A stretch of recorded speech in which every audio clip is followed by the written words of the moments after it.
Então, muitas vezes, quando você quer. Eu sempre chamo economia. É brincadeira, tá? Mas economia na base da porcaria. Porque quando a gente economiza em coisas agora que podem gerar pra gente um prejuízo 10 vezes maior ou 50 vezes maior, a gente não sabe, né? O tamanho do buraco. Isso não é uma economia inteligente.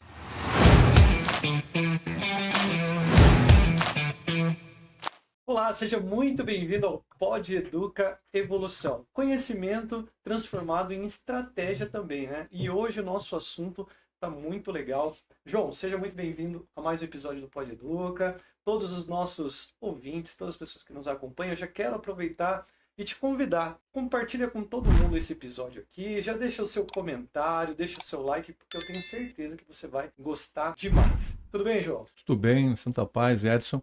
E olha que nós temos aqui uma convidada interessante, né? Acho que nós nunca tocamos sobre esse assunto que nós vamos tocar hoje.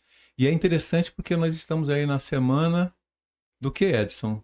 É o mês das mulheres, né? O mês das mulheres, né? Estamos entrando aí no dia 8, chegando aí próximo do dia 8. Isso. E é legal ter ela aqui conosco, porque além do conhecimento que ela tem, que vai compartilhar conosco, nós também no final teremos aí, quem sabe, uma homenagem para essas mulheres, né? É isso aí. Então, as mulheres estão bem representadas hoje com a nossa convidada. Já vou falar dela aqui, mas eu quero trazer uma pergunta para todos que estão nos acompanhando, João. Imagine só, você tem uma empresa durante anos, né? Por muito tempo aí, você se dedica, investe, escolhe as suas cores, escolhe o seu slogan, a sua frase de impacto, né? Todos os detalhes ali da tua marca, as embalagens que você faz, toda a descrição do seu produto e descobre que judicialmente isso não é seu. E agora, como é que fica? Esse é um dos assuntos que nós vamos tratar aqui hoje. Então, para falar conosco, eu quero apresentar aqui a Melissa Quevedo, da Horus, né? Então ela vai falar para nós sobre isso. Melissa, primeiramente, seja muito bem-vinda. Uma honra ter você aqui conosco, tá? Obrigada, Edson. É um prazer estar aqui. Obrigada mesmo. Muito legal. Eu já queria começar perguntando para você como é que começou a sua trajetória aí com marcas e patentes. Hoje você é uma especialista nesse ramo, nessa área. Você ajuda a empresas, a profissionais a registrarem as suas marcas e evitar dor de cabeça, né? Sim. E imagino que tenham muitas. Como é que você foi inserida nesse mercado? Como é que você começou a sua trajetória aí? Tá, eu comecei a trabalhar muito cedo, na verdade. Com 13 anos eu dava aulas de inglês e trabalhei até os 17, 18, não, até muito mais, dando aulas de inglês. Uhum. Mas houve um certo momento que eu comecei a trabalhar com Herbalife também, né? Pra complementar a renda, aquelas coisas. Sim. E quando eu estava trabalhando com a Herbalife, eu fazia muitos convites, né? Naquela época, não sei se vocês chegaram a conhecer, mas tinha espaços da Herbalife para tudo quanto é canto. Sim, E eu trabalhava nos espaços da Herbalife e eu fazia convitinho, mas assim, eu fazia muitos convites, tipo 1.000, 2.000 convites por dia. E nisso, entregando um convitinho da Herbalife, entreguei um convitinho pro Luiz, que era o dono da Horus na época, né? Tá. E que foi quem fundou a Horus, na verdade, que é meu atual sócio. E o Luiz, ele começou a tomar Herbalife, aquelas coisas todas, a gente fez amizade e tal, depois a gente casou depois de um tempo. E aí, como ele tinha empresa de marcas e patentes e eu dava aulas de inglês, ele precisava de tradutora de patentes. Certo. E eu comecei traduzindo patentes, comecei fazendo buscas internacionais de patentes, porque a maioria dos bancos de dados mundiais de patentes, eles são em inglês, né? Hoje em dia tem muita inteligência artificial que traduz tudo, mas há 15 anos atrás não. Era outra realidade. Né? Ou você sabia, ou você sabia. Era mais manual a coisa, Era né? tudo uma... Nossa, olha, era na unha mesmo, era no laço. Hoje em dia você traduz automaticamente no site. Antes não tinha isso. E aí eu comecei, alguns anos depois, eu me tornei sócia da Horus. E a Horus, ela era uma empresa, ela era muito voltada para a área de tecnologia, então a gente fazia muito patentes. E eu fui percebendo no trato, né? Porque o Luiz, ele trabalhava já há 40 anos na área. Então ele foi me ensinando, eu fui aprendendo, eu fui fazendo curso também. Enfim, fui me aperfeiçoando. E como pra mim era um mundo que eu nunca tinha ouvido falar, né? Ele falou, nossa, eu sou agente da propriedade industrial. Eu falei, o quê? Agente do... o nome da nossa profissão oficial é esse, né? Sim, nome técnico, nome né? técnico, né? Que inclusive o governo derrubou essa profissão, mas era regulamentado. E assim, eu tinha tantas dúvidas no começo. E o Luiz falava as coisas e eu não entendia nada, que eu falei, cara, eu acho que não... E aí eu olhava, eu ia nos atendimentos com os clientes, a gente ia nas empresas, e eu percebia que as pessoas não entendiam nada do que ele falava. E era muito engraçado, porque assim, a pessoa precisava daquilo, mas ela não conseguia entender. E aí, ao longo dos anos, eu fui começando de tanto conviver com o Luiz, de tanto estudar, eu fui entendendo. E eu tomei uma decisão, na verdade, que foi conversar com as pessoas com uma linguagem que elas entendessem. Desmistificar o negócio. Né? Porque, na verdade, nessa área, as pessoas, a impressão que eu tinha era que, assim, o povo... Não era o caso do Luiz, porque até hoje ele fala e eu não entendo, porque ele fala difícil mesmo. Mas tem muita gente que quer falar bonito para valorizar, tipo, para encarecer o negócio, entendeu? E eu falava, não adianta, a pessoa tem que entender o que ela tá pagando, o que ela tá comprando, por que ela tem que fazer aquilo, né? E aí, inclusive, eu comecei a ter um canal do YouTube há uns 5, 6 anos atrás, que eu uso muito essa linguagem mais livre, digamos assim, para explicar para as pessoas. Foi aí que eu comecei a fazer, como a Horus antes ela não tinha projeção, nada disso na internet, a gente tinha muita gente que a gente atendia. E foi assim que eu comecei. E como eu sou do digital, né? Praticamente desde de nova, né? Eu comecei a fazer os movimentos digitais com a Horus, tudo, e divulgar e tal. E aí as pessoas começaram a me procurar de uma forma muito orgânica. A gente nunca fez propaganda.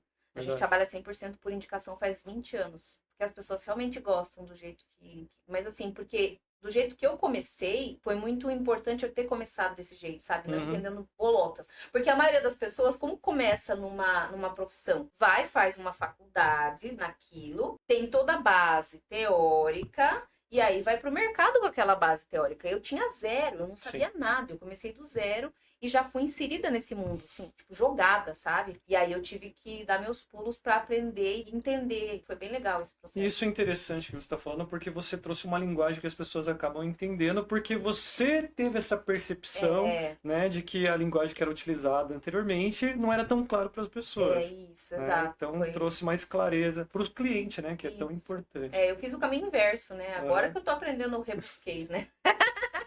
Tá certo. Às vezes não é necessário, né? A simplicidade fala mais alto. É verdade. A linguagem mais simples, às vezes, converte mais, né? Exato. E agora eu tô começando um caminho na área de perícia judicial de marcas, né? Porque eu tenho a base teórica. Agora eu preciso entender o juridiquês para ir para a parte judicial, para fazer a perícia de marcas, né? Aí precisa, mas... Para clientes, eu não acho que seja necessário mesmo. Eu acho que tem que ser o mais simples de entender possível, porque senão a pessoa ela não sabe o porquê ela tá fazendo aquilo. Sim. E assumir, assim, uma empresa, um nicho, um mercado que já tá correndo, você acha que foi natural ou foi pressão? Como que foi esse início aí para você tomar a frente aí dos negócios? Para mim foi natural, porque como o Luiz já tinha uma base de clientes ativa, tudo bem que, assim, ele tinha clientes que se identificavam com ele, eram empresas muito grandes. Então, assim, eu já fui jogada na toca dos leões, né? Tipo, eu com 20 anos de idade, eu já tava visitando clientes muito grandes que ele atendia fazia, tipo, 30 anos. E as pessoas olhavam e falavam, nossa, quem é essa, né? Então, assim, eu senti muito, né? A gente tá falando das mulheres esse mês. Eu senti muito, assim, muito... Não sei se é julgamento, não sei dizer, mas assim, sabe quando o ambiente é muito masculino? Era só homens. Então, eu tô acostumada a lidar com muito homem, porque o ambiente corporativo é masculino. Então, todas as reuniões eram só eu de mulher. Todas as reuniões eram só eu de mulher. E durante muito tempo, eu não me sentia confortável com essa realidade. Mas eu gostei dessa experiência, porque eu aprendi muito, porque eu ficava mais calada, né? Quem escuta, né? Quem fica calado aprende. Então, eu aprendi muito como as coisas funcionam, eu aprendi a linguagem que eles utilizavam. Então, hoje em dia, eu entro numa sala de reunião com qualquer empresa e eu falo o que eu tenho que falar e faço o que eu tenho que fazer sem me sentir intimidada, porque eu tive essa base no começo. O que não acontece quando você só tem, no caso, uma base teórica, você só vai para a faculdade, daí você já começa, você tem que começar do zero, fazer cliente, aí você fica meio, sabe, você não sabe se faz cliente assim, se faz assado. Tá. Eu comecei, já tinha o negócio andando, né? E tudo bem que eu fui jogada lá. Assim, eu fui me adaptando, fui aprendendo, e eu sou meio rápida, e fui pegando as coisas, e aí eu fui desenvolvendo meu próprio jeito de trabalhar, e desenvolvendo os meus próprios clientes também do zero, mas foi difícil? Eu acho que eu nunca digo que é difícil trabalhar, porque para mim é natural trabalhar, porque eu tô muito acostumada a fazer cliente desde muito cedo. Eu comecei com 13 anos. Então, para mim foi muito natural, assim. Mas é porque eu sou assim. Não sei se qualquer pessoa seria assim, porque tem personalidades, né? Tá. Tem pessoas mais tímidas e tal. E como é que faz para se tornar referência no seu mercado, né? Hoje a Horus aí é conhecida, é referência. Como é que faz para se tornar uma referência? Claro que é tempo, dedicação, mas acho que tem mais alguma coisa por trás aí, né? Muitas coisas. Muitas coisas. Na verdade, é um conjunto, né? Eu acho que qualquer empresa, de qualquer área de atuação, vai concordar com isso. É muita qualidade, mas a qualidade é uma coisa que eu considero o mínimo óbvio. Qualidade, né? Então... Confiabilidade, né? Então, assim, a gente tem todo um método de trabalho que traz traz confiança, né? Da pessoa, do cliente, Sim. com relação a gente, mas mais do que isso, eu acho que se você você tem qualidade, você tem confiança das pessoas e você não aparece também, né? Então, assim, eu comecei esse trabalho para mostrar a Horus. Tá. Isso é importante. Quem não é visto não é lembrado. Então, assim, eu comecei a frequentar eventos durante muitos anos. Eu frequentei muitos eventos, né? Tipo, 10 anos, frequentando tudo quanto é evento. E é Sebrae, e é a associação, e vai para um lugar, vai para outro, e viaja para lá, viaja para cá. A gente tem muito cliente no Sul, tem cliente no Nordeste. Fiz parcerias. Então, assim, todos os movimentos que eram necessários fazer, eu fiz. Sim. Eu fiz um planejamento com o Sebrae, eles montaram lá todo o planejamento. Depois fui evoluindo e contratei prestadores de serviço para me ajudar. Então, assim, o empresário, ele precisa investir na empresa, né? Então, eu investi muito ao longo de muitos anos, né? E continuo investindo até hoje, a gente nunca pode parar. Então, tudo que a Horus construiu ao longo dos anos é resultado sim, do nosso trabalho. É óbvio, é a base. Mas esse movimento para fora também, ele tem que acontecer. E a continuidade, né? E não parar, exatamente. E é isso que traz a constância. Por exemplo, tem pessoas que falam, você ainda trabalha com marcas e patentes? Pessoas que me viram há 10 anos. Então, assim, eu tive experiência de profissionais que eu queria contratar e eu conhecia há 2, 3 anos, a hora que eu fui procurar a pessoa já não estava mais trabalhando na área. Então, se você não tem constância no seu negócio, ele não vai. As pessoas desistem muito rápido, né? Então, às vezes o negócio para engrenar, ele leva tempo, né? Exatamente. E pelas nossas pesquisas aí precisa me falar se a gente pesquisou corretamente, né? A Horus nasceu com o intuito de combater a pirataria, algo nesse sentido. Na verdade, assim, vou contar a história do Luiz, né? Porque ele que fundou a Horus. Então, o Luiz, ele começou na Sul América Marcas e Patentes em São Paulo em 1972. Como office boy. A Sul América, ela foi uma das maiores empresas de marcas e patentes do Brasil, né? Ela recebeu, inclusive, na época, 30 anos atrás, vários prêmios, tudo. E ele começou quando a empresa tinha alguns poucos funcionários, a empresa chegou a quase 200 funcionários, e ele chegou no cargo máximo, que era de diretor, né? Então, assim, nesse período, ele trabalhou como perito assistente em vários processos judiciais, ele fez combate à pirataria, a Teca era cliente dele, Teca, Cama, Mesa e Banho. Ele foi para Bolívia fazer combate à pirataria, foi para o Paraguai, viajou a América do Sul inteira, nos focos de pirataria, né, da região, dentro do Brasil também. Então, assim, o Luiz, ele sempre teve esse viés, né, porque a nossa atuação, ela trabalha com isso, com combate à cópia, plágio, concorrência desleal. Então, essa é a essência. Por que você registra uma marca, ou por que você faz a patente de um produto? Para você impedir terceiros de se apropriarem daquela invenção. E a lei diz que você tem o direito de zelar pela sua propriedade.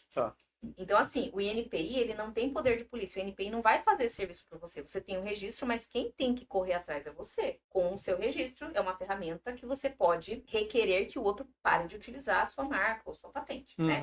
Então, essa foi a essência. E o Luiz morou em São Paulo a vida inteira. E há 20 anos atrás, quando ele veio morar em Sorocaba, no interior, naquela época, não existia empresas de marcas e patentes, como hoje em dia tem uma em cada esquina, tem pipocando pra tudo quanto é canto. Porque assim, o povo faz curso de YouTube e acha que sabe fazer. E começa a abrir a empresa, né? E o Luiz, ele trouxe naquela época para cá, como ele já tinha clientes na região, aí ele começou a Horus, que é uma empresa dissociada da empresa de Cotia, que existe até hoje, que tem mais de 30 anos. Na verdade, a Horus, ela é uma continuidade de uma vida inteira, né? De trabalho do Luiz. E eu peguei isso já engrenando, só que ela não tinha projeção. Tipo, as pessoas não conheciam a Horus, as pessoas conheciam o Luiz. O Luiz. Né? Então, hoje em dia, as pessoas conhecem a empresa. Bom, então falando aí sobre marcas e patentes, que é o tema aqui do nosso bate-papo de hoje, quais são os números? Existe aí uma quantidade, por exemplo, o que eu quero dizer com isso? Existe uma falta de visão do empresário em zelar um pouco mais pela sua marca, verificar se há essa marca já registrada, para aquilo que a gente falou no início, de a dor de cabeça que pode se ter no futuro e tal. Como que é a visão? Como vocês já estão no nicho, como que vocês enxergam aí essa preocupação do empresário com isso? É algo que é deixado para segundo plano? Não é algo a qual se pretende investir logo de cara? Porque, na verdade, eu vejo a história, né? Então, assim, antigamente, há 50, 60 anos atrás, a realidade do empresariado brasileiro era completamente diferente da realidade de hoje. Uhum. Quais eram as empresas que tinham registro? Era a Globo e afins, né? Empresas grandes. Sim. Empresas que tinham projeção. E a cultura do brasileiro era CLT. Então, a cultura do brasileiro... Para que ele vai registrar a marca? Eu sou registrado, né, em carteira. A cultura, nossa geração foi criada para ter um emprego. Então, a geração passada entrava numa empresa grande, a vida inteira ali, 30 anos, se aposentava. E para que ele ia... Então, a gente não tem uma cultura de empreendedorismo, uma cultura de investimento. Você fala de investimento, a galera até sua frio. Empresário não quer investir na empresa. Empresário, o que o empresário faz? Ele quer faturar, pagar as contas da casa e deixa a galinha lá morta. E que é a galinha de ovos de ouro dele, né? Que é a empresa. Então, assim, a maioria dos empresários investe quando sente uma dor. O investimento preventivo ele não gosta de fazer, porque não tem essa cultura. Porque o empresário brasileiro, ele nasceu, sei lá, de 20 anos pra cá, começou a nascer, da pandemia pra cá que deu um boom, né? Explodiu. Mas assim, se você for ver a maioria dos empresários, eles eram CLT que foram jogados, meio que obrigados a empreender. Ou, eu tenho um sonho, mas a família não é uma família de empresários. A família é uma família de cultura, de, eu preciso de segurança, eu preciso... Então, assim, a mentalidade do empresário brasileiro, ela tá começando a evoluir agora, eu imagino. Porque tem muito curso, né? Tem muita gente divulgando. É internet, é tudo isso. Então, toda a tecnologia, ela forçou o ser humano a desenvolver a necessidade de educação constante. Mas até pouco tempo atrás, as pessoas achavam que, fiz uma faculdade e acabou, né? Hoje em dia, que as pessoas estão entendendo que você tem que estudar constantemente. Então, assim, eu imagino, a minha visão é de que é cultural. Para você mudar a cultura, leva anos, leva décadas, né? Então, o empresário brasileiro, muitos não sabem, o INPI, o ano passado, bateu recorde de registro de marca, de pedidos, foram 500 mil, foi o maior número da história. Mesmo assim, para você ter uma ideia, mais ou menos foram 3 milhões de CNPJs que foram abertos no ano retrasado. Então, assim, é um descompasso, né? Como é que você abre 2 milhões, 3 milhões de CNPJs e só tem 500 mil pedidos de registro? É pouco, se a gente for fazer uma análise fria. Então, a maioria das pessoas vem procurar isso, quer se interessar, quando toma uma notificação, quando toma uma ligação. Às vezes é um golpe, né? Porque essas empresas que ficam ligando, fulano, não sei o que, se você não registrar a sua marca, o outro vai pegar, a maioria é golpe. Mas eles só vão se preocupar quando alguma coisa dá problema. É legal isso que você falou sobre essa visão mais de CLT e tal, mas também tem a informalidade, né? A pessoa que ela quer se formalizar, quer deixar ali, né, de ter a sua venda ali de boca a boca e ir para a internet, ir para outros canais e acaba caindo nessa necessidade de ter o CNPJ e de se tornar uma empresa de verdade, né? Sim. Dentro dessa sua linha mesmo que você está falando, Edson, Melissa, você não acha que também a maioria desses empresários no Brasil, a cada 100 reais que eles produzem, 40 ele deixa para o governo. Desses 60 que sobra, ele tem que pagar folha, ele tem que pagar investimentos e muitas das vezes não sobra dinheiro para outras ações, porque não é só isso, tem se associar ao Instituto Tal, tem uma série de coisas que muitos empresários acabam fazendo quando está sobrando, porque ele tem o investimento focado no primordial, que na minha visão, o primordial hoje para uma empresa pequena e que às vezes está muito arrochado, está muito apertado, vamos dizer assim, o orçamento.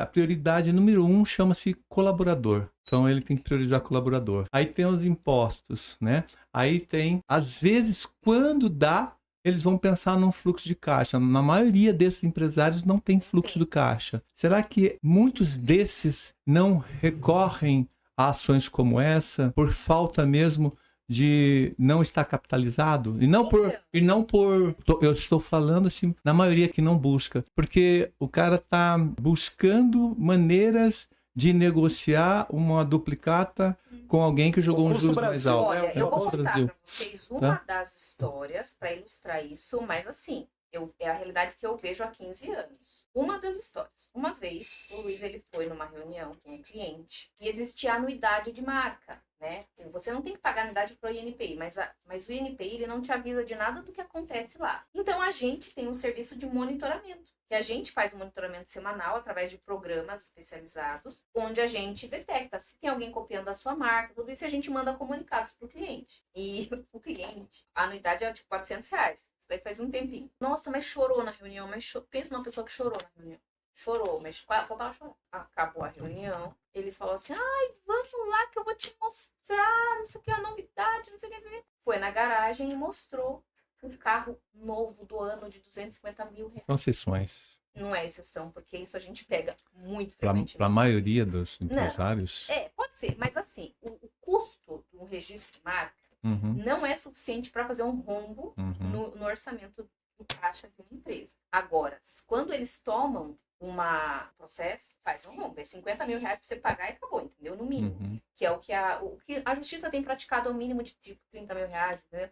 E aí, por exemplo, teve um caso de uma violação de direito autoral que a moça, na pandemia, ela fez em casa camisetas com a Peppa Pig para vender. E ela vendeu 700 reais de camisetas pelo Mercado Livre. Só que, você tá violando o direito autoral, assim, na cara dura, né? Você não tem autorização nenhuma. O pessoal tem programas especializados que ficam lá só rondando, se tem alguém, né? Monitorando. Alguém achou essa bendita mulher e o pessoal da Peppa Pig, né, o representante deles, notificou essa moça, ela teve que pagar 5 mil reais de multa.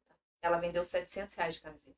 Então, muitas vezes, quando você quer... Eu sempre chamo economia... É brincadeira, tá? Mas economia na base da porcaria. Porque quando a gente economiza em coisas agora que podem gerar pra gente um prejuízo 10 vezes maior ou 50 vezes maior, a gente não sabe, né? O tamanho do buraco. Isso não é uma economia inteligente. Porque se você faz igual... Você falou que trabalha com matemática. Vamos fazer conta. Tá. Se você guardar 200 reais por mês, 100 reais por mês que seja, se você faz um planejamento financeiro... sei lá, em 2 anos você consegue registrar a sua marca. Não é uma coisa, sabe, tão difícil. Não, eu concordo para quem está numa linha sucessiva e retilínea e uniforme, perfeito. Mas a realidade do país hoje está tão mudado que algumas prioridades deixaram de ser prioridade. Vou dar um exemplo, por exemplo. Hoje, para você contratar, tem gente que quer fazer dancinha de TikTok, não quer saber. Hoje, para você ter uma ideia, pedreiro, você vai encontrar cara com cabelo branco. Você não encontra mais pedreiro, Não filho do cara que... Não existe mais isso. Mas vamos chegar numa realidade assim. Às vezes você está ali caminhando com seu orçamento apertado, aí chega, pera lá, hoje eu vou... Essa é uma pergunta que eu vou fazer para você, e você é muito inteligente, eu tenho certeza que vai dar resposta para quem está nos ouvindo. Veja só, o cara está lá, e eu acredito, vou ser bem sincero, eu acredito que proteger o teu patrimônio, proteger a tua marca é fundamental. Porém, vamos imaginar uma situação como essa, que nós estamos para colocar perguntas pertinentes. O cara tem lá uma mudança do governo, ou instabilidade financeira no governo, ou um aumento de um novo imposto que o empresário não está preparado para isso, ou às vezes uma imposição da contratante, que essa empresa ela depende de um contratante, porque ela tem que ter outros clientes. Ele chega assim, a partir de agora, quem vai bancar tantos % de causa trabalhista são vocês, o meu advogado não participa mais disso. Ou seja, e ele tem lá um negócio como prioridade para pagar naquele mês. Se não pagar, o nome dele explode. Nessa hora que muitas das vezes alguns empresários têm que fazer escolhas. É nesse momento que eu estou colocando. E hoje a realidade dos empresários brasileiros, vamos dizer, hoje você sabe que movimenta o país é o varejo, né? O varejo é que movimenta o país.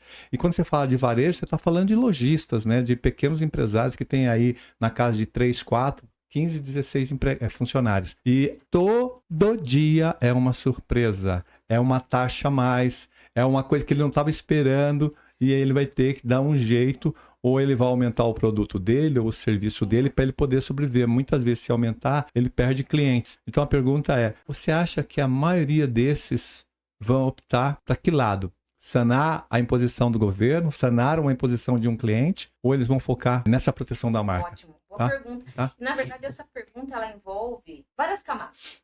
Quando a gente fala de empresário, que eu falei aqui, o empresário, que é empresário, ele é empresário. Ele é empresário. Eu sou empresária desde os 13 anos, a minha mente ela nasceu assim. Desde criança eu penso de uma forma diferente. Eu penso em investimento, desde criança. Meus avós, na verdade, né? A minha avó, ela me ensinou isso. Ela comprava e vendia terrenos, construía casa para vender essas coisas. Então, assim, eu aprendi muito. Minha avó era muito inteligente. E existem as pessoas que não são empresários. Quando a pessoa não é empresário, assim, dentro dele, não tem aquela coisa, assim, de, sabe? Então, o que eu penso? Eu já passei por diversas crises. Todo mundo passa por crise. Quando você passa por uma crise, o momento não é de você recuar. O momento é de você dar as caras e fazer alguma coisa. Porque o governo... O Brasil é o país das crises. O Brasil nunca viveu um momento de 100% de estabilidade. Porque parece que toda vez que tem estabilidade no Brasil, Alguém tem que fazer alguma coisa para que as pessoas não conseguem viver em paz no Brasil. Todo mundo quer criar alguma coisinha. O tempo todo tá tendo. Não tem paz. Nos últimos anos, desde que eu nasci, quantas crises já teve? Já teve...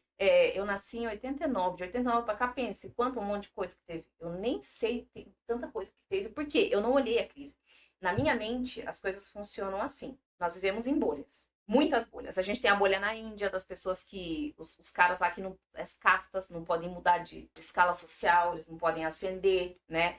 Você tem a bolha da Europa, você tem a bolha no Oriente Médio, que eles brigam há quantos milênios? Não é de agora essa guerra. A gente tem a bolha dos Estados Unidos, a gente tem a bolha da América Latina, a gente tem a bolha do Brasil, a gente tem a bolha de São Paulo, de Sorocaba. Se você vai para Sinop, lá no meio do nada, lá na bacia amazônica, é outra realidade. Nós vivemos em bolhas. Quando a gente fala de empresário, o que o empresário está pensando o tempo todo? Em ganhar dinheiro.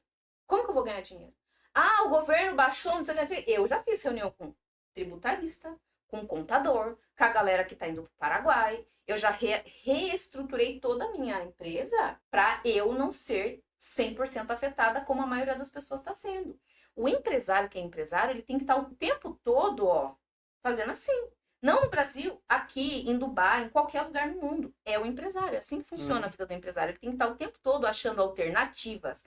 Ele não pode, ai meu Deus, tem a crise, que boleto que eu vou pagar e aí acabou minha vida, eu vou dar um tiro. Não, eu preciso fazer alguma coisa. O registro de marca, ele não entra no momento da crise. No momento da crise, é óbvio que você vai resolver a crise. O registro de marca, ele é uma decisão estratégica. Ele entra quando, por exemplo, o cara contrata um processo de rebranding da empresa dele. Ele vai pagar 25 mil reais para fazer um processo de rebranding da empresa dele. Ele não vai registrar? Ele vai perder esse trabalho. É o mínimo que ele vai gastar uma empresa pequena. Se é uma empresa grande, é muito mais. Então, o registro da marca, da patente, do desenho industrial, quando você é um designer, você cria estampas para vender. Se alguém plagiar aquilo, você vai perder seu lucro. Então, os registros, em geral, não de marca, mas qualquer registro, o valor deles é baixo, se a gente for ver em comparação com qualquer outro investimento que você faça na sua empresa. E você deve fazer ele quando você estiver fazendo o planejamento estratégico da sua empresa e enfiar já ali, embutir nos custos. Não é, ai meu Deus, eu vou arrancar o dinheiro do meu bolso, que eu ia comprar meu carro, que eu ia pagar minha conta. Não. Você faz a sua contabilidade, sua continha lá, o seu planejamento, e coloca ele nos custos. Olha, vai levar 2 anos esse registro de marca, eu vou em 2 anos diluir tanto de dinheiro todo mês que vai ser para pagar. É assim. E eu não vejo outra maneira, porque assim, ou é isso, ou vou esperar a bomba estourar para eu pagar, arrumar do nada, porque se o cara não tem, sei lá, 200 reais por mês para guardar, para ir esse tipo de coisa, ele não vai ter 50 mil para pagar numa multa, para pagar num advogado a hora que ele tiver que se defender. Um exemplo. Eu tenho uma amiga que é advogada, o cliente dela tinha, né, não tem mais, tinha uma loja no Brás. E a loja dele vendia bolsas com o fecho da Gucci. Não pode. Baixou, assim, porque busca e apreensão por violação de propriedade industrial é real, gente. As pessoas não acreditam. Se for passar naquele Brás ali, um monte de coisa fica fechado, então. Não passa, mas passa.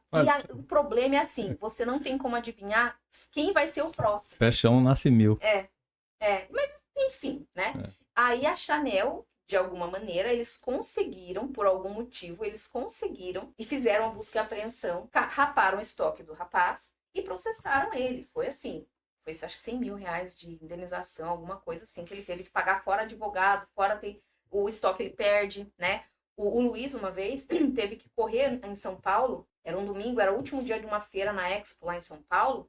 Um cliente dele estava no último dia de feira de produtos de médicos, né, de insumos médicos, e chegou lá a Polícia Federal, televisão, tudo, fecharam o stand dele, raparam o stand dele e ele ficou proibido. Ele era cardíaco, ele quase infartou nesse dia, porque busca e apreensão você não tem como adivinhar. Teve um outro cliente nosso que foi acusado, né, não era cliente nosso, ele veio nos procurar depois, a gente conseguiu defender ele.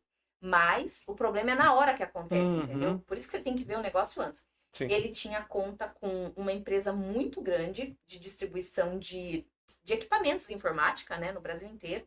E ele fornecia 3 milhões por ano para essa empresa, fora para outras empresas que ele fornecia. E ele tinha conta no Mercado Livre. O Mercado Livre, as plataformas digitais, elas tomam muito cuidado com a propriedade intelectual, porque eles podem ser coautores do crime de pirataria, tudo isso, né? Então, eles derrubaram a conta dele de uma hora para outra, Nossa. Daí que a gente foi, ele contratou a gente foi ver por violação de patente de um suporte de notebook. Aí ele perdeu o contrato com essa empresa gigantesca, ele teve um prejuízo gigantesco, fora o que ele teve que pagar pra gente, pro nosso jurídico, pra fazer toda a defesa. Então, se o empresário ele se programa antes, a pergunta certa a fazer é assim: quanto de prejuízo eu vou poder evitar? É gestão de risco, Uhum. né? É igual seguro. Pra que eu vou fazer seguro? Jogar dinheiro fora, não sei o que, não sei o que. Não, esperar roubarem seu carro. Não se contrata para utilizar, né? Você falou uma coisa interessante quando você disse que tem muitos que não sabem ser empresário. Eu concordo com essa parte. É verdade, porque cada 100 empresas abertas, 40% dessas empresas fecham antes dos 5 primeiros anos. E aí você me deu um número, eu esqueci o número que você falou, tantas empresas foram abertas e apenas 3 milhões de CNPJs no ano retrasado. 3 milhões, aí você pega lá 500 mil, se não me engano. Então você pode ter certeza desses 3 milhões, 40% dele ou já está já fadado, porque 20% fecha no primeiro ano, né? Aí vai dando acúmulo até chega a 38%, 40% mais ou menos até os 5 primeiros anos. Então, eu acredito sim que tem muitos que não sabem ser empresário, mas também eu acredito que aqueles que sobrevivem, aqueles 60% que sobrevivem, ainda tem uma outra história, né? Tem aqueles que sabem ser empresário, sim, mas que estão aí no jogo de cintura e lutando desde que abriu a empresa para tirar o suficiente, o limite. Porque cada um tem uma história, né? Sim, cada claro. empresa tem uma história, cada um tem um pecúlio, cada um tem um método de ganhar dinheiro, tem um jeito. Sim. Tem uns que tem um jeito mais fácil, tem outros que são terceirizados, tem outros que são quarteirizados. Cada vez mais que vai afunilando esse funil, vai ficando mais difícil. Uhum. Mas eu acredito, nessa fala que você disse, de que muitos e boa parte, quando a gente fala de 40% que fecha, não sabe ser empresário, mas nós temos aqueles que sabem ser empresário e que estão na labuta, né? Mas eu acho, não querendo te cortar, mas já te cortando, o empresário, ele precisa estar constantemente evoluindo, aprendendo, e tem muito empresário que se tranca na empresa dele tentando resolver problema que ele não tem capacidade de resolver, e é por isso que ele se enrola. Se você conta com pessoas que sabem mais do que você, equipe de pessoas que vão ajudar você a fazer planejamento, beleza, aí você resolve o seu problema. Agora, se você vê, eu sou da seguinte opinião, se você vê que você já fez tudo que você podia ter feito por esse negócio e ele não dá retorno, fecha e abre outra coisa, vai estudar, vai se aperfeiçoar, não é de uma hora para outra, mas, é uma vida. Quantos anos as pessoas vivem em média? 80 anos? Vai trabalhar 40 anos? Se você tá no negócio há 15, 20 anos e não tá funcionando esse negócio, se prepara, mais 2, 3, 5 anos, se prepara para você abrir um outro negócio, faz em paralelo, né? Eu acho que o que falta muitas vezes é a pessoa abrir a perspectiva dela, abrir o olhar dela pro mundo. Porque às vezes a gente fica ali, ó, batendo, e quando você dando murro em ponta de faca. Concordo com você, tipo assim, 100%. O grande problema é que muitas das vezes não é só empresário, né? É a cultura aplicada dentro da empresa, que muitas vezes gera o comodismo e que muitas vezes as pessoas que se intitulam porque tem 10, 15, 20 anos de casa, pode fazer acontecer, ainda mais com essa dificuldade de contratação que vai ser intocáveis, né? Às vezes o cara não tem caixa para chegar e falar assim, tchau filho, acabou a farra do boi, entendeu? Acabou. E aí vai levando aquilo. E é triste você ver que empresas que conseguiram se superar por 10, 15 anos, 20 anos, e aí está nos últimos 3 anos agora com essa dificuldade de contratação e está passando às vezes por isso, passando dentro de pessoas que já foi criado uma carcaça de comodismo dentro da empresa. E às vezes o empresário fica de mãos atadas e fala assim, vou fazer o quê? O cara é mais ou menos assim, o cara vestiu a vida toda a fazer uma determinada coisa. Vai fazer o que da vida? Às vezes o cara tá com 70 anos, não tem mais o que fazer. Então também tem esse lado. Mas eu concordo com você que quando você vê, e a coisa ainda dá tempo de chegar e falar assim, cara, vamos mudar de barco. Vamos buscar outros caminhos. Isso eu concordo com você. E hoje em dia, com a inteligência artificial, as coisas elas estão evoluindo muito rápido. Absurdamente rápido. Sim. Eu tenho uns parceiros na Argentina que tem uma empresa de tecnologia e eles estão reestruturando a empresa inteira por conta da IA, que do ano passado para cá, o crescimento da IA, o desenvolvimento foi tão absurdo, tão gigantesco, que as pessoas de tecnologia elas estão tendo que se adaptar. Você imagine o resto. Obviamente, esse movimento vai levar décadas, talvez, para atingir todo mundo. E talvez nem atinja certas pessoas, porque existem, por exemplo, a galera da África vai usar IA? Não sei. Mas na nossa bolha, a IA ela é uma realidade. Sim. E a IA, ela vai substituir essa galera preguiçosa que não quer trabalhar assim, ó. Já tem robô atendendo pessoas em restaurante. Eu fui em Alphaville outro dia, quem me serviu foi um robô. Então, assim, eu acredito que todo mundo tem que se mexer. E hoje em dia, mais ainda, porque você não tem como prever o mundo daqui 5, 10 anos mais. Antigamente o mundo era previsível, hoje em dia não é mais previsível. Até na minha área de atuação, eu já estou estudando, estou fazendo curso, tarará. Por enquanto, a IA ainda não chegou no nosso mundo, porque o mundo jurídico ele é muito travado, né? Muito cheio de lei, é tratado, e isso é o que amarra o mundo, na verdade, né? Os tratados, tudo isso é o que permite que a sociedade se desenvolva, né? Se dissolver isso, dissolve ali a própria sociedade, né? Mas a maneira como a gente trabalha, obviamente, vai mudar. Em 5 anos vai ser totalmente outra. E se a gente não se preparar, a gente vai ter problema. Já está mudando, Já né? Já mudou muito nos últimos 3 anos para cá, por exemplo. Se a gente vê tanta coisa que... É que o nosso país, ele vive um delay, né? Existe um delayzinho. Eu tive agora recentemente fora e a gente percebe, Edson, as mudanças lá. Só que com esse advento da inteligência artificial, com o advento da internet, nós estreitamos, né, esse delay. Nós demos uma estreitadinha. Sim. Mas ainda continua por quê? Porque tem as amarras jurídicas, tem as leis faz com que a gente tenha amarras. Mas eu não vou dar sequência nesse, porque o nosso assunto está tão legal falando sobre marcas e patentes, e o Edson tem algum recado para dar? Isso, tem uma dica para quem está nos acompanhando e a gente já volta.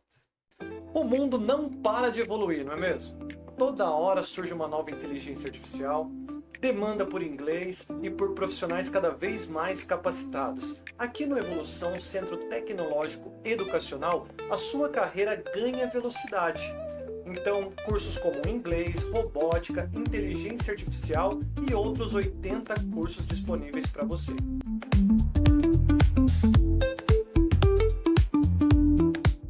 E além disso, nós somos Polo UniBF.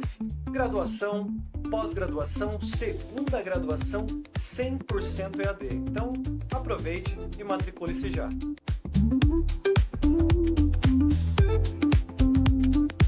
Bom, estamos de volta e a Melissa vai falar para nós aqui, né? E ainda no final desse programa, você fica até o final, porque a gente tem uma homenagem aqui para todas as mulheres, tá bom? E a gente vai ver aqui, né, a reação da Melissa. Ele me cobra depois se fizer uma pergunta, eu sei que a gente tem que ir pelos blocos. Sim. Eu quero fazer uma pergunta aí para a Melissa, mas saindo um pouquinho da pauta, mais para a área em relação à mulher. Tá bom. Nós estamos falando aqui sobre marcas e patentes, né? Existe uma diferença entre essas duas coisas, mas todas as marcas podem ser registradas. Eu posso, por exemplo, olhar lá para o McDonald's e querer colocar o McDonaldo, por exemplo. Isso daí. McDonald's, Você não viu um cara, acho que no YouTube, não sei se você chegou a ver, tem um vídeo que o cara colocou o M do McDonald's, mas colocou um outro nome, nada a ver. Não, mas fez toda uma fachada do lado do McDonald's. Aí o pessoal do McDonald's foi encher o saco deles. Mas ele fez um experimento de um dia só, mas vendeu muito. Porque às vezes a gente vê essa similaridade, né? Eu posso registrar algo parecido e colocar minha própria hamburgueria aí, por exemplo. Vou dar um exemplo para vocês. No advento de inteligência artificial, né? Os caras vão criar coisas. Vai criar várias coisas. Teve um rapaz que ele pegou uma Kombi, há uns 3, 4 anos atrás, ele pegou uma Kombi, transformou toda a Kombi dele, colocou Star Combis Coffee, com a carinha do Starbucks, igualzinho. Aí o Starbucks foi lá, processou, multou ele teve que pagar uma multona, e aí ele chorou, eu investi todo o dinheiro que eu tinha na Kombi, e agora, o que eu faço? Então assim, existe muitas pessoas que nem sabe, é intuitivo, às vezes copia mesmo, acha que há inspiração, mas isso é violação de propriedade industrial, não pode. Porque você não pode induzir o consumidor a erro ou confusão. A ideia é essa. Se você der a entender o consumidor que você, que você está sendo autorizado pela marca, né, de repente a fazer aquilo, né, o consumidor ele é muito sensível, então ele vê a carinha igual, ele vai lá e ele vai. De repente é uma franquia que abriu, não sei, uma paródia que a próprio McDonald's, uma brincadeira que o próprio McDonald's fez, você não sabe. O consumidor, a hora que ele bate o olho, ele não sabe o que está acontecendo. E ele vai ser induzido a erro ou confusão. Então isso não pode. E a paródia, ela só existe, essa figura, a paródia, ela só existe quando a gente fala de direito autoral. É outra lei, é outra coisa, é para obras. Quando a gente fala de marcas, não existe paródia. É violação mesmo, tá? Então não pode. O que acontece muitas vezes, é que a empresa que tá tendo alguém que tá copiando alguma coisa, ela não se importa muito e ela não deixa pra lá, ela resolve não processar. Tá. Mas, via de regra, eles notificam pelo menos. E qual que é a diferença entre registrar uma marca e registrar uma patente, por exemplo? Quando a gente fala de propriedade industrial, aí a gente vai entrar na propriedade intelectual, né? Que isso eu tinha que ter explicado no começo, mas eu não expliquei. Mas vamos lá. Pense numa pizza. Ainda dá tempo. Dá tempo ainda. Uma pizza, Tá. né? A pizza é a propriedade intelectual. O que é propriedade intelectual? É tudo o que o ser humano é capaz de conceber, de criar. Tudo. Isso é invenção, não é descoberta. Quando a gente descobriu o fogo, por exemplo, não é uma invenção, não entra aqui. O ser humano não inventou o fogo, mas o ser humano inventou a roda. E da roda para cá, tudo o que a gente possui hoje, que a gente acha que é garantido, foi inventado.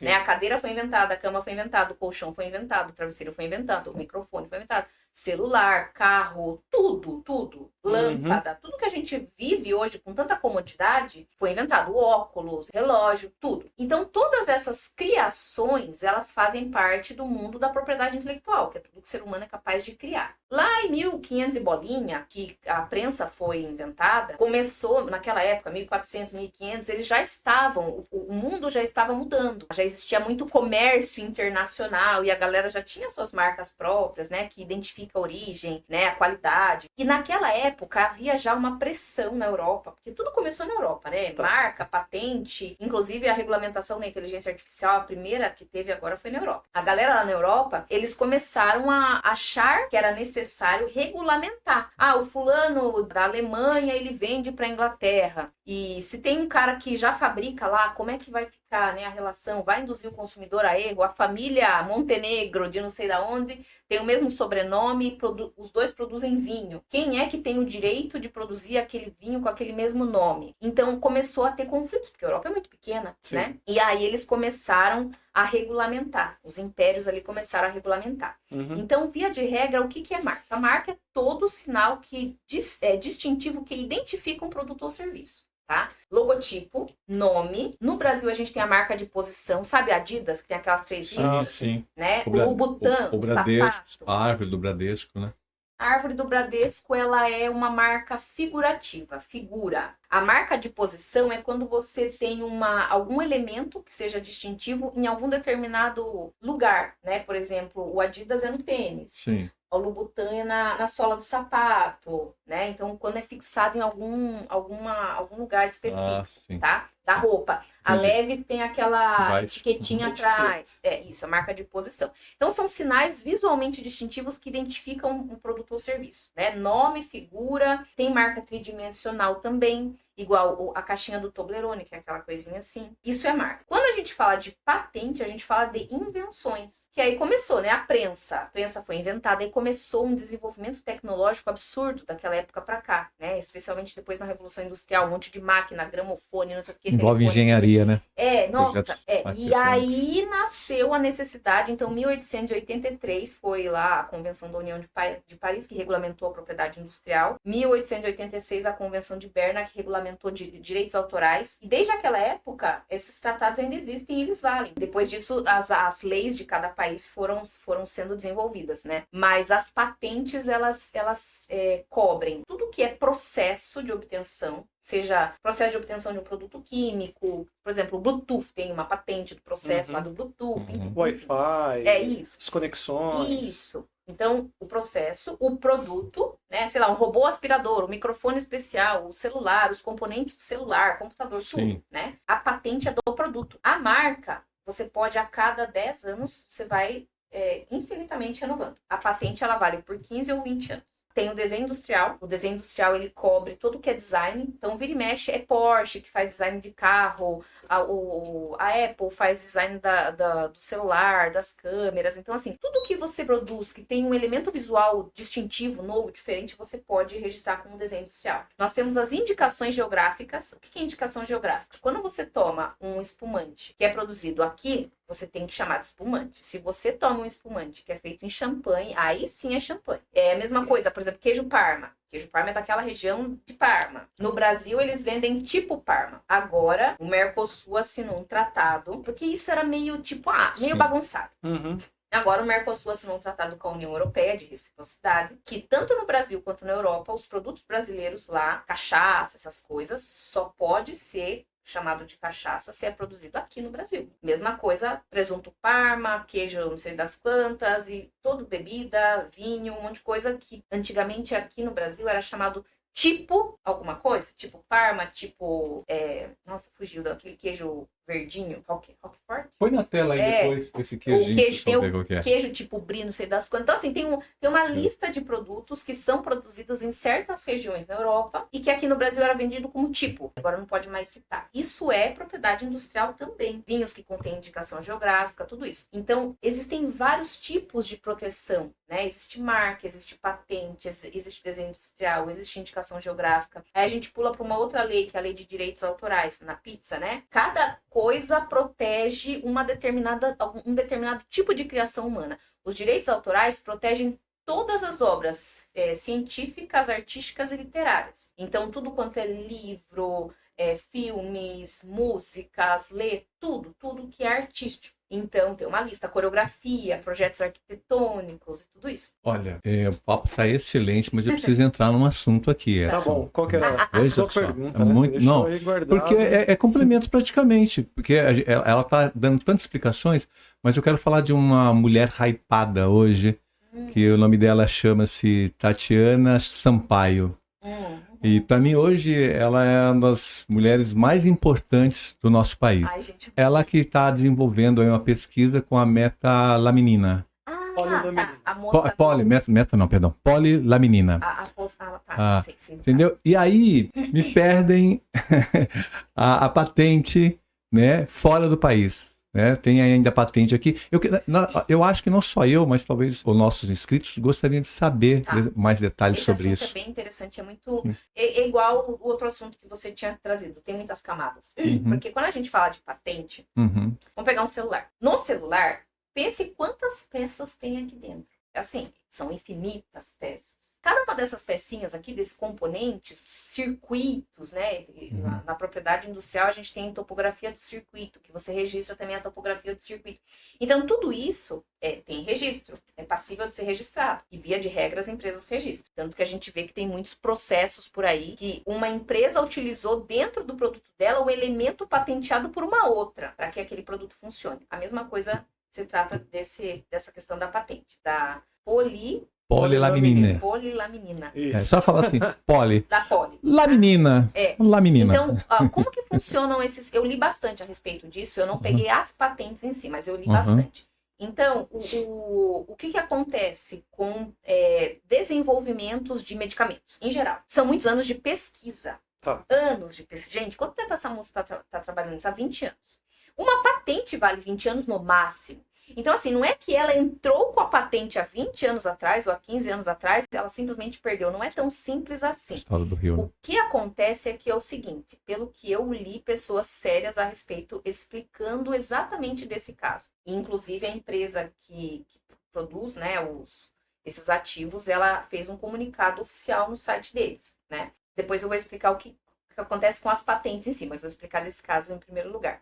Então, o desenvolvimento da patente, quando você está trabalhando nesses processos químicos, você desenvolve um tipo de pesquisa para uma determinada molécula X, daí você desenvolve outro tipo, são vários ramos de pesquisa, certo? E quando você trabalha com isso, você pode depositar a patente dessa molécula, daquela outra combinação. E aí você vai fazendo várias combinações ao longo dos anos até você chegar naquele resultado final. Então, até ela chegar no resultado final, que agora que está dando resultado, se passaram 20 anos, certo? Durante esse processo, eles entraram com pedido de patente, eles têm a patente no Brasil, e existem vários sistemas de patentes que você pode pedir. Você pode pedir direto no país, ou você pode fazer via PCT usando o pedido brasileiro como base, e tem uma série de detalhes a respeito do desenvolvimento do processo, que vai depender da aprovação do órgão, vai depender da aprovação do governo. A doutora em si, ela não trata disso, porque não é assunto dela, não é departamento dela.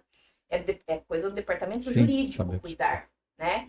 Então, o que eles fazem uma avaliação lá dentro da estratégia, da pesquisa, da empresa, disso e daquilo, a gente vai dar andamento nessa patente, ou nesse pedido, ou nessa combinação, entendeu? E eles, pelo que eu li, eles têm várias linhas de pesquisa dentro dessa composição. Eles perderam a patente, uma das patentes internacionais, mas eles mantiveram a patente no Brasil. Aí, foi porque não tinha dinheiro, porque isso, porque aquilo. Segundo o que eu li, é porque foi a estratégia, eles escolheram assim. Eu não sei dizer agora, porque a gente não vive a realidade deles. Eu não conheço pessoalmente eles, eu não estou tratando do caso, tá? Agora, quando a gente fala de patentes, é realmente uma coisa muito complexa, que nem todas as pessoas dão o devido valor. E eu acredito que tenha sido um pouco disso também. Falta de dar valor, um pouco mais de valor, para realmente cuidar desse lado. Mas eu realmente... Mas vocês conseguiram entender? Não, Sim, sim, perfeitamente. Quando a gente perfeitamente. trabalha com esse tipo de pesquisa, de desenvolvimento, é muito complexo. Então Tem- você vai desenvolvendo muitas coisas ali que nem sempre os caras estão dispostos É que a tem patentear. muito mais coisa por trás, Tem né? muito mais Muito coisa por trás muito mais informações do que só a escondidas. patente. Como, por exemplo, perder uma patente internacional para o país, para o nosso país, que foi assim, o ponto, foi start inicial, é grave. E É outra? pesado para nós, para resultados futuros. E outra, quando você fala de patente, você tem que depositar em cada país que você está disposto a explorar o mercado. Então, eu depositei no Brasil a patente, eu quero explorar quais mercados? Estados Unidos? Tem que depositar nos Estados Unidos. Eu quero Portugal, depositar em Portugal. Eu quero, né? E existe o sistema via PCT, que é o Patent Cooperation Treaty, que é um sistema de cooperação internacional, mas você tem que designar os países para que você quer aquela patente. E às vezes o investimento fica muito alto. Beleza, mas dentro disso, em que momento que a patente ela deve ser feita? Por exemplo, eu estou trabalhando num protótipo, né? Em algo que ainda não está perfeito, ainda está em desenvolvimento. Qual que é o momento ideal para se fazer esse registro? Você tem que ter... Porque quando você desenvolve uma patente, você quer dar entrada no pedido de patente, você tem que descrever como funciona aquilo. A funcionalidade, o resultado. Só que isso é interessante você falando, porque alguns medicamentos acontece deles serem criados para uma coisa e no meio do caminho se descobre que ele serve para outra. Sim, né? mas você descreve ali a composição e tudo isso, né? Então, são as patentes reaproveitadas que a gente fala, que daí você entra num outro mundo, aí você vai, nossa, desmembrando. Por isso que eu gosto da matéria, porque é uma matéria que você começa a conversar e você não acaba, né? Sim. É você vai longo, né? desmembrando. Sim. Isso é assunto para outros episódios, né? Você vai desmembrando e a hora que você vê, você tá lá, nossa, viajou. Mas quando você vai descrever a patente, você tem que fazer o relatório, tem todo um padrão que os examinadores do INPI exigem que você tenha. Então, minimamente, quando você tiver condições de escrever a patente, né? Então, se a sua pesquisa chegou até certo ponto e você finalizou ali. Então, você faz o pedido de patente até aquele ponto. Sim.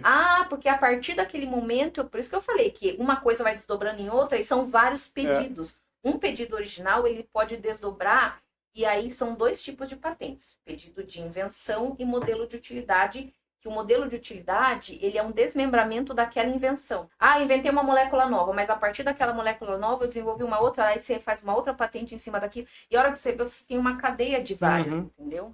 E até por isso que existem tantos segredos industriais, né? Então, por isso que é tudo muito restrito, porque vazou, o cara perde ali estudos de muito tempo, de muito investimento, né? E assim, o segredo industrial é interessante. Eu fui para o Peru em março do ano passado, e a gente foi para Costa Norte, lá conhecer Caral. Caral é a cidade mais antiga das Américas, né? Caral, ela era a capital de 25 outras cidades, ali pela costa, né? E a gente vai passando por todas elas e vai vendo, e aí tem uma outra ali que é... eu não lembro do nome, que é na beira do mar, que lá é muito difícil de você conseguir guia. E o guia que a gente contratou, ele trabalha junto com essa arqueóloga, quando ela tá passando a temporada de escavação lá. E aí ele contou pra gente que, devido à academia de arqueologia, que é assim, uma briga de egos, um quer, né, aquela coisa toda, e todas Quem as quer teorias... descobrir primeiro, né? As teorias que você joga lá, eles começam a desqualificar suas teorias e tal. Então, assim, ela tinha informações lá que ela estava segurando há 5, 7 anos, que ela não divulgava, porque se ela divulgasse, ia vir alguém jogar água na escavação dela, na pesquisa dela. Sim. Então, os segredos industriais, assim, não são só industriais, eles valem para tudo que a gente está fazendo. E eu sempre falo,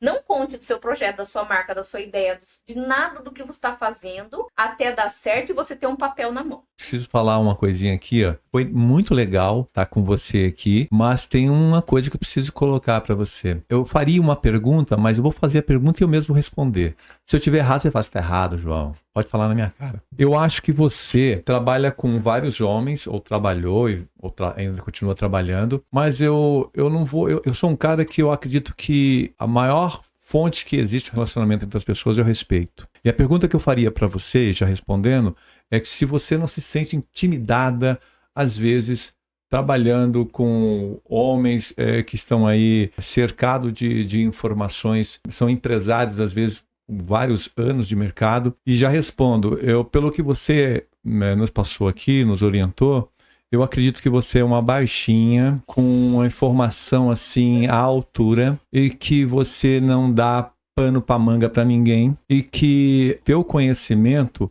não só está te levando além do que você quer, mas vai continuar trazendo resultados. Porque é legal o jeito que você conversa, que você não baixa a bola, que você olha dentro do olho, que você coloca informações com maestria. Então, como às vezes tem muitas mulheres que falam, não, nós somos, como que é, desvalorizado em relação aos homens. Eu acho que as mulheres criam, elas condições, igual você fez aqui, que eu vejo que tirou com maestria, passou muitas informações preciosas para nós, e você vem aqui passar algo muito importante, que não é o homem ou é a mulher, que os dois devem, né? Se não caminham, devem caminhar juntos. E que um tem que ser a força do outro. E eu vejo você com muita força. Então, você nos honra aqui com a sua presença. Muito obrigado aí. E em alguns momentos a gente acaba provocando, porque o nosso programa é provocativo, porque a gente precisa que a pessoa que está lá nos assistindo tenha vontade de querer continuar o nosso bate-papo aqui. Entendeu? Então é isso que eu tenho para falar para você. Não sei se o Wesley tem mais alguma coisa que queira falar. Tá bom? Eu quero agradecer demais aí a presença, né? Receber o nosso convite e aceitar aí de prontidão. Vou deixar um espaço aqui para você apresentar a Horus, né? Quem quiser te conhecer melhor, tem alguma rede social que possa te procurar, nós vamos deixar aqui na tela, você fala, né? Deixa suas considerações finais, o seu recado, de repente tem alguma pergunta que a gente não fez e você quer aproveitar o espaço, fica à vontade, mas não encerrou, tá? Daqui a pouco ainda tem mais uma coisinha aí, tá? Você vai ser representante de todas as mulheres, recebe essa homenagem, né? Que bom, você vai ver, tá bom? Beleza, o espaço é todo seu, fica à vontade. Tá bom, obrigada, gente. Eu agradeço muito pelo convite, adorei. Inclusive, adoro as provocações, porque assim, até me incentiva a me aperfeiçoar. Eu gosto muito. E, na verdade, o meu grande recado para todo mundo sempre é: nunca fale a sua ideia para ninguém. Até o momento que você, tiver certeza que realmente é aquilo que você quer desenvolver, né? Porque muitas vezes a gente tem uma ideia e a gente já começa, quero fazer, blá, blá, blá, aí você dispersa, né? Você dispersa aquela energia. Então, assim, vai, faz, pesquisa, procura, olha, tudo por conta, até você ter certeza que é aquilo que você quer. Eu tenho um melhor amigo, eu tenho meu sócio, tem isso, tem aquilo. Cara, toma muito cuidado com as pessoas próximas, porque as pessoas próximas também tem outras pessoas próximas e de boa, a gente vai falando pra um, vai falando pra... não, olha, não conta pra ninguém. A hora que você viu, tem 10 sabendo, né? Então, assim, quando a gente fala de ideias, sempre preserva as ideias, vai trabalhando nas ideias, assina os papéis, faz as proteções, porque uma vez eu escutei um empresário falando, a hora de você assinar os papéis é quando tá tudo bem. A hora que dá os conflitos, ninguém quer assinar nada. Aí é o pau, né? Então, antes de você dar andamento a qualquer projeto na sua vida, faz tudo certinho, planeja, faz planejamento. Eu sempre fiz planejamento na minha vida e sempre deu tudo muito certo. Tinha coisa que eu não queria mais, mas tudo que eu planejei dava certo. E eu quero agradecer muito, né, que vocês me receberam aqui, que vocês abriram aí as portas para mim. A minha empresa chama Horus Marcas e Patentes, né? A gente está em Santa Rosália, aqui em Sorocaba, mas a gente atende o Brasil, a gente faz registros internacionais também. A gente tem site, horusmarcasepatentes.com com H, temos Instagram e YouTube, tudo Horus Marcas e Patentes. HORU vai estar aí, né? Então é isso, eu quero agradecer vocês que me viram, tiveram a paciência de me ver até agora também. Obrigada. Pessoal, então é isso, tá? Deixa aí o seu comentário, o que você achou desse episódio. Se você concorda, se você discorda, não tem problema nenhum, mas deixa a sua participação, compartilha com todo mundo, tá bom? E se você tiver mais alguma pergunta ou algum tema que você queira que a gente traga até aqui, deixa aí que a gente vai procurar te responder, trazer também esse conteúdo, tá bom? Mas antes de encerrar, a gente vai rodar aqui um vídeo em homenagem a todas as mulheres, né? A Melissa aqui representando as mulheres aqui na nossa bancada hoje, na nossa mesa, tá bom? Então fica aí com esse vídeo e até o próximo.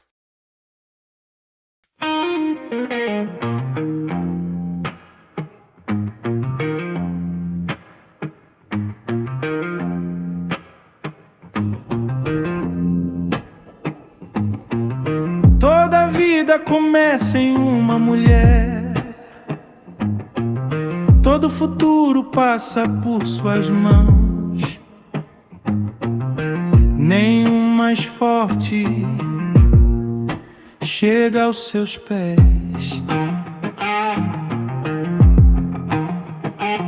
No ventre nasce o primeiro amanhã, dois corações na mesma canção. Ela carrega o mapa da vida, missão escrita na pulsação. Divide o tempo em 1000 caminhos, sem nunca deixar de amar.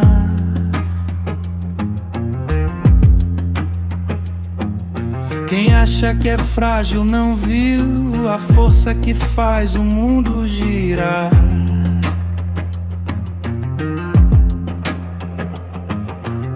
Quando ela anda, o tempo respeita. Quando ela fala, o rumo aparece. Homens carentes da sua coragem, é dela a base que fortalece. Ela gera vida, gera direção, raiz profunda da evolução. Bisavó, avó, mãe e filha também, elo do futuro que ainda vem. Não é só 8, é todo dia. Respeito é prática, é sintonia. Eu sei, você sabe e vou declarar: sem mulher não há como educar.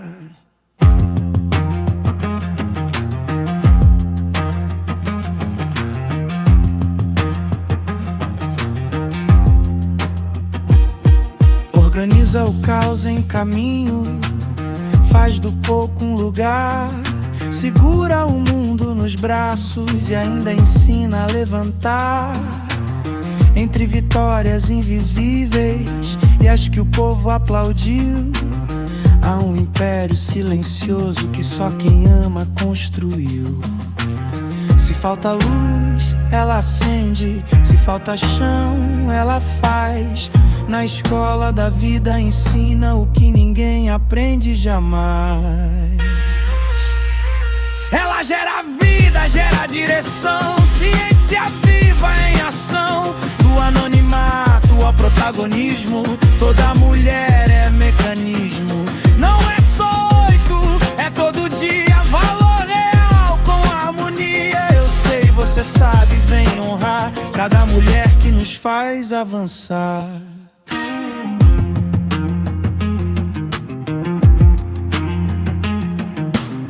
No DNA mora o infinito, no olhar o tempo floresceu. Passado, presente e futuro, tudo que somos nasceu. Multiplica o tempo na mão, faz 1000 jornadas de uma vez. Quem carrega o mundo no peito é mais que força, é lucidez. Ela gera vida, gera direção, eixo vivo da transformação. Toda mulher é fundamental, base humana, força central. Não é só 8, é todo dia. Respeito é atitude, é parceria. Se existe futuro, foi ela quem teceu. Se existe caminho, foi ela quem ergueu. 8 de março é marco universal. De pé luta, deitado é imortal. Quando 8 se curva é infinito a nascer. Força sem fim que habita o ser. eterno de vida e calor. Mulher é o código do próprio amor.